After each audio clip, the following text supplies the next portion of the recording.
तो बच्चों इस वीडियो में डिस्कस करेंगे class 9th subject Hindi mid term exam session 2023-24 morning shift के पेपर के सॉल्यूशन को। ठीक है, ध्यान से देखो, प्रैक्टिस कर लो। सबसे इम्पोर्टेंट क्या है बच्चों कि अभी तक आपके जितने पेपर हुए हैं, दोनों शिफ्ट की बात कर रहा हूँ, मॉर्निंग एंड इवनिंग दोनों की, सबके सॉल्यूशन अपलोड है। कमेंट में प्लेलिस्ट की लिंक मिलेगी, ओपन करके देख सकते हो और अपने स्कोर चेक कर सकते हो और फिर से प्रैक्टिस कर सकते हो एनुअल के लिए, क्योंकि इसमें से आपके 10-15 नंबर के क्वेश्चन एनुअल में भी मिलेंगे। ठीक है, तो कमेंट को चेक कर लेना। सीधा आ जाओ क्वेश्चन पर। खंड आ, निम्नलिखित गद्यांश को ध्यानपूर्वक पढ़कर उस पर आधारित दिए गए प्रश्नों के सर्वाधिक उपयुक्त उत्तर वाले विकल्प चुनकर लिखिए। तो आप गद्यांश को अच्छे से पढ़ लेना, डायरेक्ट आ जाओ क्वेश्चन पर। ठीक है, क्योंकि गद्यांश पढ़ने में टाइम लॉस होगा। ठीक है, पहला क्वेश्चन है बच्चों,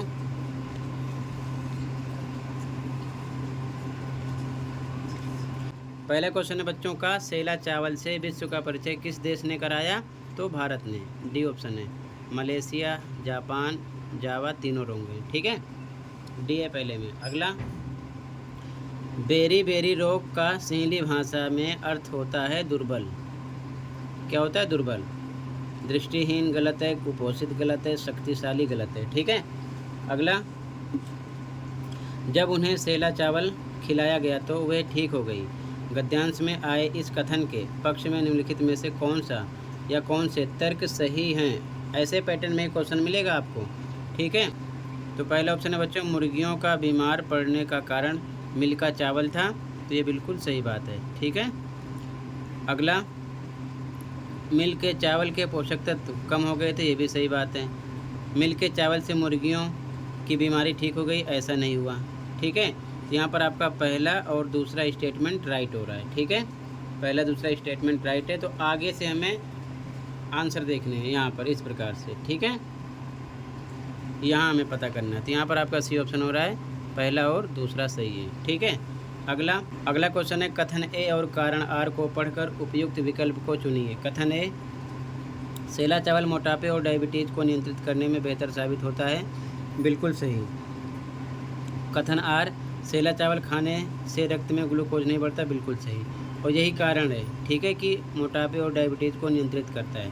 तो मतलब दोनों सही हैं, आर ए की व्याख्या है। तो यहाँ पर सी ऑप्शन लगाएंगे इसके अकॉर्डिंग। कथन ए सही है और कारण आर कथन ए की सही व्याख्या है।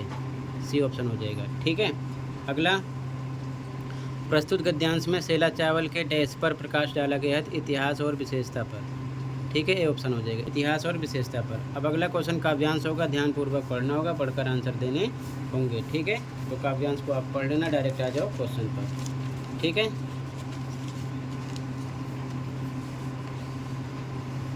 पहला क्वेश्चन है, उपवन की शोभा किस बात में है? तो बी ऑप्शन हो जाएगा, रूप और क्यारियों की विविधता में। अगला क्वेश्चन, मिले एक में स्वर हमको है का भाव है सबके विचारों में एकता है।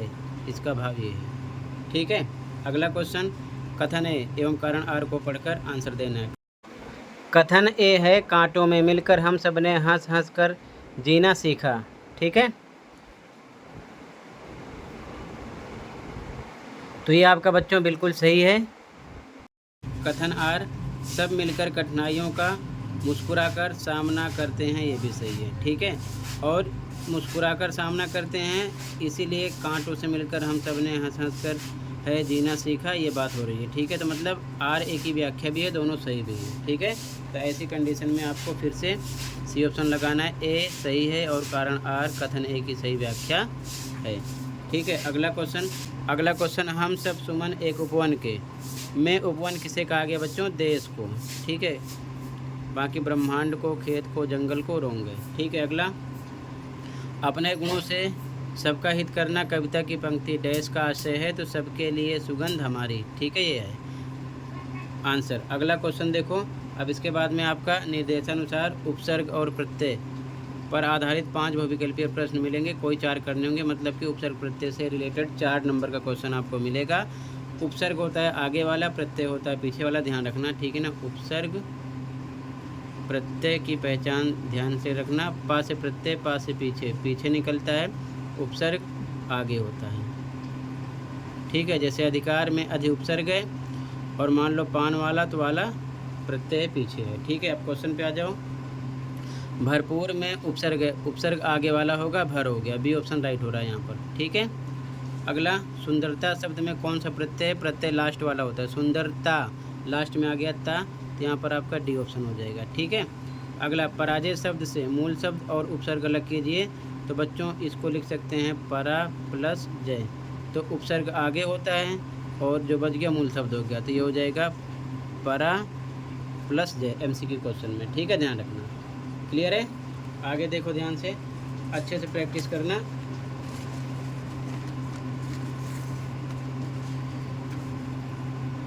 निम्नलिखित वाक्यों में से प्रत्येक के गुण पहचान कर नीचे दिए गए विकल्पों में से सर्वाधिक उपयुक्त उत्तर वाला विकल्प चुनकर लिखिए। पहला, प्रत्यय शब्द के प्रारंभ में लगते हैं, तो ये तो आपका गलत है।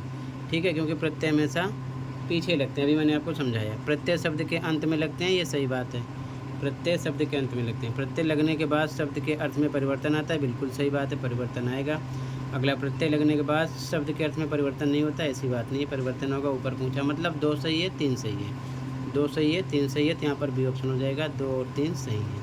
इस प्रकार से क्वेश्चन पूछेंगे, ध्यान रखना। ठीक है, आगे मैचिंग करना है। अब जैसे घबराहट, तो लास्ट में आहट आया, प्रत्यय हो गया, पहले का तीसरा हो गया। ठीक है, लिखाई ई, प्रत्यय आ गया, लास्ट में आई। ठीक है ना, प्रत्यय हो गया। डाक खाना, खाना आ गया लास्ट में, प्रत्यय।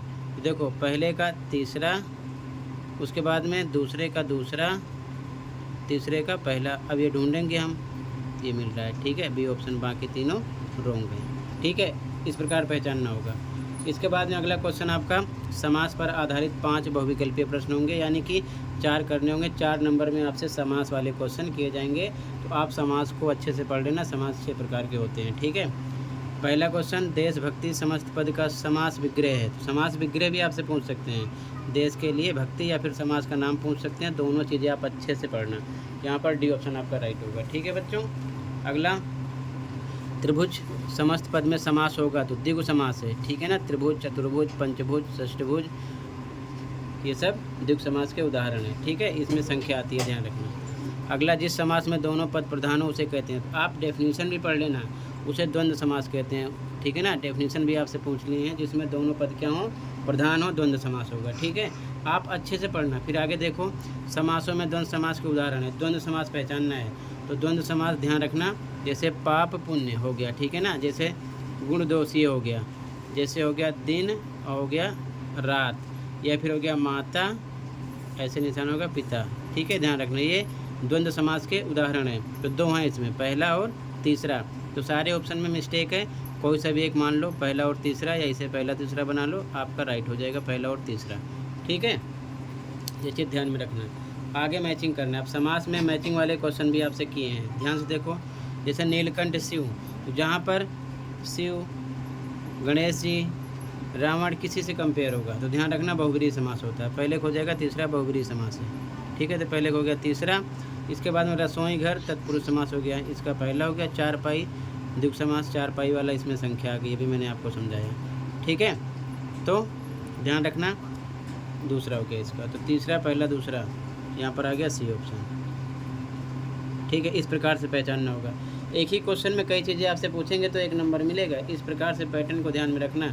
डेफिनेशन से भी पूछ सकते हैं, समस्त पद समास विग्रह भी पूछ सकते हैं, ये चीज़ ध्यान में रखना, या समास के भेद भी पूछ सकते हैं। ठीक है, किसी प्रकार से भी आपसे क्वेश्चन कर सकते हैं। आगे देखो, अगला क्वेश्चन होगा अर्थ की दृष्टि से वाक्य भेद। अर्थ की दृष्टि से 4 नंबर के ये भी होगा, 5 देंगे, 4 करना होगा। ठीक है, पहला क्वेश्चन, वाक्य का प्रकार बताइए। मैंने पतंग नहीं उड़ाई, नहीं शब्द आ जाए समझ लो निषेधवाचक है। नहीं के लिए पहचान ध्यान रखना, निषेधवाचक। ठीक है ना, मैं नहीं पढ़ रहा हूँ, इसमें भी निषेधवाचक है। नहीं शब्द आएगा समझ लेना निषेधवाचक है, ना से नहीं, ना से निषेधवाचक। ठीक है, आगे देखो, वाक्य का प्रकार बताइए। वाह, अब यहाँ पर विस्मयादिबोधक निशान आ गया ना, तुमने ऑनलाइन खरीदारी करना सीख लिया, तो यहाँ पर विस्मयवाचक हो गया, ध्यान रखना। पहचान इसकी है ये निशान विस्मयादिबोधक वाला। ठीक है, बस इसकी पहचान। अगला, आज मेट्रो धीरे चल रही है, इस वाक्य में प्रश्नवाचक वाक्य में लिखा जाएगा। इस वाक्य को प्रश्नवाचक वाक्य में लिखा जाएगा। तो प्रश्नवाचक वाक्य में क्वेश्चन मार्क लगता है। तो क्या आज मेट्रो धीरे चल रही है? बाकी देखो किसी में क्वेश्चन मार्क नहीं है, तीनों रॉन्ग हो गए, तो यहाँ पर ये सही है। तो पहचान ध्यान रखना, ये सब चीज़ें बहुत ज़रूरी हैं, ठीक है। आगे वाक्य का प्रकार बताइए। अपनी साइकिल धो लो, तो अपनी साइकिल धोना है तो आज्ञावाचक है, आज्ञा दी जा रही है, ठीक है ना। अगला इच्छावाचक वाक्य का उदाहरण है, सफलता तुम्हारे कदम चूमे, ठीक है, ये हो जाएगा सी ऑप्शन, ठीक है। आगे अब अगला क्वेश्चन आपका बच्चों का अलंकार, ये भी 4 नंबर में करेंगे, 5 क्वेश्चन देंगे, कोई 4 करना होगा, ठीक है। तो पहला क्वेश्चन है, निम्नलिखित पंक्तियों में अलंकार पहचानिए। मुख चंद्रमा सा सुंदर है, तो चंद्रमा के समान सुंदर मुख को बताया जा रहा, उपमा अलंकार है, ठीक है, डी ऑप्शन हो जाएगा। इसमें भी अलंकार, चारुचंद की चंचल किरणें, जब एक वर्ण बार बार आता है, चा चा चा, तो वहाँ पर अनुप्रास अलंकार होता है, जैसे कि रघुपति राघव राजा राम, ठीक है। अगला दी गई पंक्ति में अलंकार पहचानिए। पायो जी मैंने राम रतन धन पायो, तो यहाँ पर रूपक अलंकार आ गया, ठीक है ना, ठीक है। अगला उपमा अलंकार का उदाहरण है, नील गगन सा शांत हृदय था सो रहा, ठीक है, नील गगन, इसमें नील गगन में उपमा अलंकार हो जाएगा, ठीक है। अलंकार की पहचान जरूर पढ़ लेना अच्छे से, ठीक है ना। अगला, जब किसी पंक्ति में किसी वर्ण की बार बार आवृत्ति हो तो कौन सा अलंकार होता है? अनुप्रास अलंकार, अभी मैंने बताया, एक वर्ण बार बार आता है, जैसे कि रघुपति राघव राजा राम। तो आपसे डेफिनेशन से भी क्वेश्चन पूछ सकते हैं, आपसे एग्जाम्पल भी पूछ सकते हैं, या फिर एग्जाम्पल दे देंगे, आपको अलंकार पहचानना होगा, किसी भी पैटर्न में आपसे क्वेश्चन कर सकते हैं, ध्यान रखना। अगला क्वेश्चन पद्यांश होगा, ठीक है ना, पठित पद्यांश ध्यान रखना, इससे आप अच्छे से पढ़ लेना। सीधा जाओ क्वेश्चन पर। पहला क्वेश्चन है, वस्तु और परिधान की दुनिया में किसे शर्म की बात माना जाने लगा है बच्चों? तो पिछले वर्ष के वस्त्रों का प्रयोग इस वर्ष करने में, ठीक है, बी ऑप्शन राइट हो जाएगा। क्लियर है। अगला क्वेश्चन देखो, घड़ी पहले समय दिखाती थी, पंक्ति का आशय है घड़ी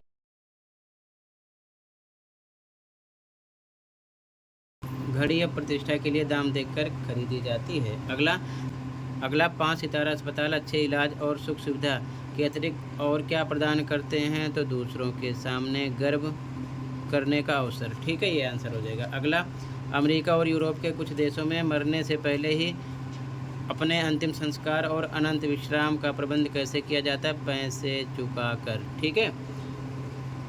अगला, उपर्युक्त गद्यांश किस पर है? दिखावे की संस्कृति पर व्यंग कर रहा है, ठीक है ना। बाकी ये तीनों रॉन्ग हैं आपके, ठीक है। ग्रामीण जीवन को दिखाता है, गलत जवाब। महंगी वस्तु में खरीदने का समर्थन करती है, गलत जवाब। सस्ती वस्तु में खरीदने का समर्थन करता है, गलत जवाब, ठीक है। आगे, अब यहाँ पर आपको क्षितिज पाठ के आधार पर भी एमसीक्यू क्वेश्चन मिलेंगे, तो आप अच्छे से पढ़ना, एमसीक्यू क्वेश्चन करेंगे। 8वें का पहला, 2 बैलों की कथा पाठ का प्रतीकात्मक संदेश क्या है बच्चों? तो अंग्रेजों से स्वतंत्रता का प्रयास, ठीक है, अंग्रेजों से स्वतंत्रता का प्रयास, सी ऑप्शन। अगला, निम्नलिखित में से कौन सी तिब्बती समाज की विशेषता है? तो यहाँ जात पात और छुआछूत नहीं है, आपने पढ़ा है ना चैप्टर, अच्छे से पता होगा, ठीक है। अगला, फिर पठित पद्यांश पर आधारित भी आपसे एमसीक्यू क्वेश्चन किए जाएंगे, ठीक है। पहला क्वेश्चन है, सीधा क्वेश्चन पे आओ, का कवि ग्वालों की किन चीज़ों पर तीनों लोगों को राजपाट त्यागने को तैयार है? तो लाठी और कंबल पर, लाठी और कंबल पर, ठीक है, ध्यान रखना। क्लियर है। अगला क्वेश्चन है, कवि 8 सिद्धि और 9 निधियों का सुख किसके लिए छोड़ना चाहता है? तो नंद की गाय चराने के लिए, नंद की गाय चराने के लिए। अगला क्वेश्चन, निम्नलिखित में से किस पंक्ति में कवि वन बाग और तालाब निहारने की बात करता है? ब्रज के वन बाग तड़ाग निहारो, ठीक है ना, यहाँ पर।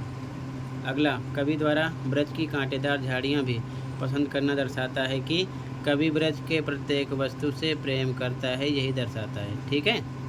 अगला, उपर्युक्त पद्यांश में परिलक्षित भाव किस श्रेणी में रखे जा सकते हैं? तो भक्ति श्रेणी में रखे जा सकते हैं।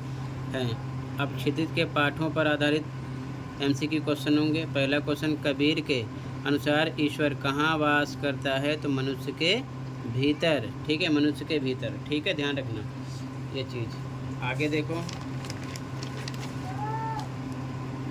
गोपियाँ किस दशा में अपने कानों पर अंगुली रखने की बात कहती हैं? कृष्ण की मुरली की धुन बजने पर, ठीक है, ये क्लियर है। अब इसके बाद में बच्चों 25 से 30 शब्दों में क्वेश्चन होंगे जिनके आंसर आपको देने होंगे। 4 क्वेश्चन होंगे, कोई 3 करना होगा, 2 3 6, एक क्वेश्चन 2 नंबर का होगा, 6 नंबर का होगा ये, ठीक है। तो अगला क्वेश्चन भी आपसे 4 दिए जाएंगे, 3 करना होगा, 25 से 30 शब्दों में आपको ये सब पढ़ने हैं। और इसके आंसर के लिए आपको चैनल पर या फिर कमेंट देखना है, वहाँ पर भी आपको सॉल्यूशन मिल जाएगा, जैसे कि ऑल सब्जेक्ट सॉल्यूशन प्रोवाइड होता है। फिर अगला क्वेश्चन आपका 50 से 60 शब्दों में आंसर देना होगा। 3 प्रश्नों में से कोई 2 करने होंगे, एक क्वेश्चन 4 नंबर का होगा, 8 नंबर का ये हो जाएगा, ठीक है। फिर अगला क्वेश्चन जो होगा उसमें भी आपको 100 शब्दों में अनुच्छेद लिखना होगा, एक करना होगा, 3 4 ऑप्शन देंगे, 6 नंबर का होगा, ठीक है ना। अनुच्छेद जिसे आप निबंध बोलते हो, कोई भी टॉपिक पर आपको लिखना होगा, ठीक है। उसके बाद में अगला क्वेश्चन आपसे बोला जाएगा पत्र, 100 शब्दों में लिखना होगा, 5 नंबर का होगा, चॉइस होगी ऊपर वाला करो या फिर नीचे वाला। तो औपचारिक अनौपचारिक पत्र कैसे लिखोगे, हर एक टॉपिक पर सेपरेट अलग अलग वीडियो बनी है, आप देख सकते हो। तो कमेंट को चेक कर लो या फिर चैनल पर विजिट करो, वहाँ से आप देख सकते हो, ठीक है। इसके बाद में अगला क्वेश्चन जो होगा आपका, यहाँ पर लघु कथा आएगी, किसी भी टॉपिक का मेंशन किया जाएगा, चॉइस होगी, दोनों में से कोई एक करना होगा, 5 नंबर का होगा, बनाकर आपको लिखना होगा, टॉपिक दी होगी लघु कथा में, ठीक है। उसके बाद में अगला क्वेश्चन आपका संवाद होगा, 80 शब्दों में, चॉइस होगी, कोई एक करना होगा, 4 नंबर का ये होगा।